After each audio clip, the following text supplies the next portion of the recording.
Hey guys, it's Klutch here with another amazing, informative video. I want to go ahead and thank all my subscribers that have sat there and are helping me reach my 500 subscriber goal so I can have this 1,000 man tournament. I'm at about 470 subscribers right now, so I'm already going to go ahead and start talking about when I'm going to have this tournament. I'm planning on doing it next weekend. I haven't decided on the exact date, so just keep watching my videos to find out if I decide to do it Friday or Saturday night. I'm thinking probably later in the evening Eastern time. That's UTC -5 for anyone that wants to look it up. But I still haven't decided. I'm going to go ahead and take suggestions on when I should have it. But I'm thinking maybe next Friday or Saturday I will be hosting this tournament. Stay tuned for the name and the password. Alright, so for this first battle, we're playing again with the Golem Beatdown deck, and we're playing against a Hog Cycle deck. We're going to use the Electro Wizard and the Skellies to take out the Hog Rider, and we'll just build up our Elixir at this point. It doesn't really matter if he gets a tower with the deck that we have. We just need to be able to overpower him at the end.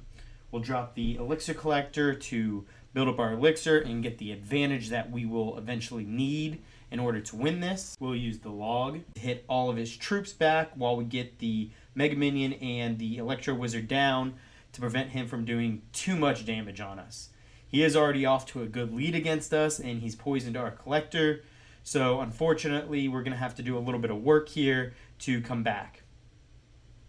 Now while our Elixir builds up, we're going to go ahead and split the Skellies and put our pump on the other tower, so hopefully he doesn't use poison on it. And we'll build up our Elixir at this point and just wait for him to make the next move while we're getting ready to start our push right as double Elixir happens. As he puts his knight in the back, we'll go same side and put our golem down behind the king tower. He's going to try and split our lanes, that way he can take out our pump, but we'll put the Mega Minion down to defend his Hog Rider, and he'll get minimal damage on that. We're not too worried about the knight on our golem, but we will put the dragon down and let our tower take it out. He did put his Inferno Tower way too close, so I'm able to use my Electro Wizard to reset its Inferno Beam. And we'll just go ahead and keep pressing and put another golem down. And luckily we have such Elixir lead on him that we're able to get 2 golems down and use lightning and have a baby dragon and an Electro Wizard. I think at this point, as long as we keep doing what we're doing, we should be good. We're going to use the Skellies, the Mega Minion, and our baby dragon to deflect that Ice Spirit, and we're going to go ahead and take his tower with our Golem's Explosion. With 6 seconds left, he will take our tower, and we're going to go ahead and start a push in the opposite lane with our Golem. We're going to wait for his troops to come, and we're going to go ahead and get our Electro Wizard down because we were expecting that Inferno Tower. And with its zap constantly being reset, we're going to go ahead and have a nice, good, mighty push here. Our Electro Wizard, our Mega Minion, and our Baby Dragon will take out the Knight, while our Lightning will take out the Tower and his Electro Wizard. At this point, he's realizing that he's made a grave error, and we will take the win. Well played by him, but he was not able to come the sheer power alone. Alright, so I included this next video just because it's my regular deck that I always play with, but it's against the Golem Beatdown, and this kid, he made the mistake of bringing arrows and zap instead of having like a fireball or a lightning in there, no high damage spells. He brought 2 low damage ones to counter, the zap bait decks and all that, but because of that mistake, he paid dearly. And it's a very quick match, and you'll see how quickly I shut down. This kid ends up just completely giving up. So getting into this battle, I immediately thought it was either a Hog Cycle or a Mortar Cycle just by the split of the Skellies and the Archers. Usually that's what you see.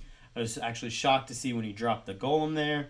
But we're going to go ahead and use our 3 primary defense cards, our Ice Wizard, our Executioner, and our Electro Wizard, and we'll go ahead and tornado everything together.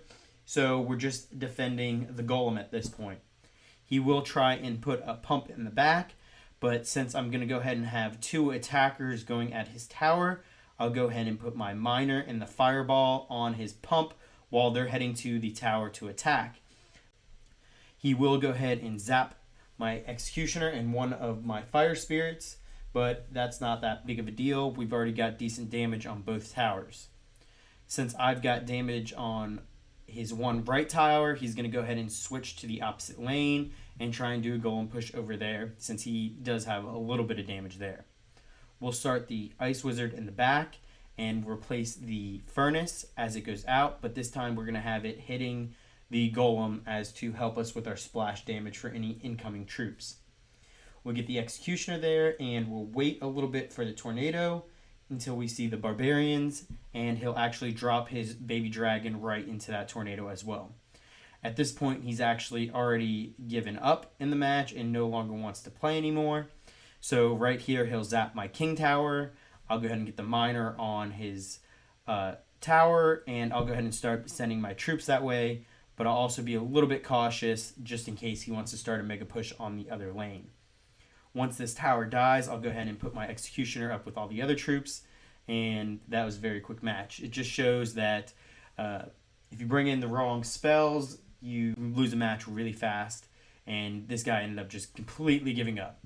It's funny because you just saw me come back from losing with a Golem Beatdown deck, and then just completely shut down and make this kid give up. Alright, so for this next battle, it's a variation of my main deck, but instead of having the Electro Wizard that I use or the Ice Spirit, because those two I usually interchange, I went with the Fire Spirits. Instead of Zap, I have Log, of course, and I have Lightning instead of Fireball. So we're going to have our trusty Ice Wizard down to slow down this Royal Giant. And as he comes in, since we don't really have any other defense card, we're going to throw the Miner out there to distract and do damage. And we'll use the Fire Spirits and the Executioner to take out those pesky Barbarians. He is going to get a Fireball, but luckily it's just on our Ice Wizard, and he survives the hit. So he's going to go ahead and get a little bit of damage, but nothing too serious.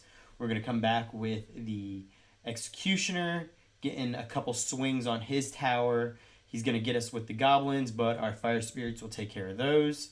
Even though I'm over-leveled, we're tied in health right now, so he is doing a little bit better.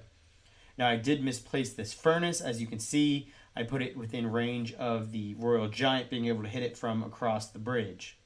I decided to wait on the Log and use the Miner again for defense. And now that I have the Executioner down, I will use the Tornado to get the Royal Giant and the Hog together so they will get minimal damage. I'm going to do a preemptive Log here because I had a feeling that the Barbarians would come. However, they came just a little bit later, so unfortunately my troops do get kind of knocked off here with the help of the Zap. And at this point, he has taken the lead on me. Those darn Royal Giants are so powerful still, even after the nerf that they supposedly got. But that's besides the point. Alright, so while we build up our elixir here, I will use my Ice Wizard, though I should have used my Furnace to take out those Goblins, but I made one of those panic plays, but it's not that big of a deal. Now, when using the Furnace versus the Royal Giant, if you don't want it to be attacked right from across the bridge, that's a better placement. And I'll use my Tornado to take care of both the Hog Rider and the Royal Giant with the help of some Fire Spirits, and I'll replace my Furnace as soon as he fireballs it.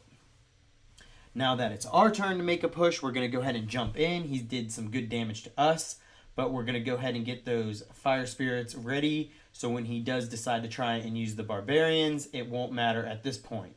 We had 2 Executioners, a Log to take out his Barbarians, and we're going to Tornado his Hog Rider. With only 10 seconds left, he's really going to have to try hard if he wants to get this last tower, but we will block with the Furnace. He will give us the well played, and we'll give a friendly little lightning to his King Tower. I thank everyone for watching, and just go ahead and like and subscribe if you enjoyed the video.